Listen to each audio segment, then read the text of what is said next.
Kilometrlə yol gələn adamlara deyərdim ki, çox da qürurlanmayın ki, Hüseyn yolunda addım atmışsınız. Bəli, Allah razı olsun ki, İmam Hüseynin ziyarətinə gəlmişsiniz. Mən bugün Kərbəlada olsaydım, mənə çıxış imkanı versəydilər, kilometrlə yol gələn adamlara deyərdim ki, çox da qürurlanmayın ki, Hüseyn yolunda addım atmışsınız. Bəli, Allah razı olsun ki, İmam Hüseynin ziyarətinə gəlmişsiniz.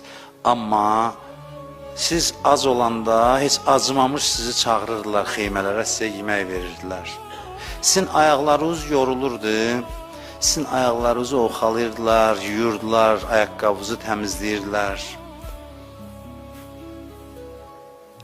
Amma mən bir karvan tanıyıram ki, o karvan da həmin yollarla hərəkət edirdi.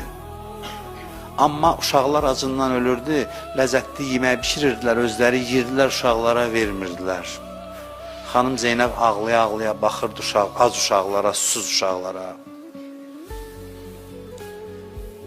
Mən bir karvan tanıyıram ki, orada yorulanları hörmətlə qarşılamırdılar, ayaqları yorulub yıxılanda qamçı ilə duruzurdular uşaqları. Eşitmişəm belə bir adət var, bəziləri oyuncaq verir zəvvarlara, uşaqlara. Məsələn, ata gedir qızı ilə, balaca qızı ilə, ona oyuncaq verir. Çox gözəl adətdir bu, Kərbəla yolunda. Oyuncaq aparır, verir orada uşaqlara. Yaxşı xatirə qalır uşaqlarda.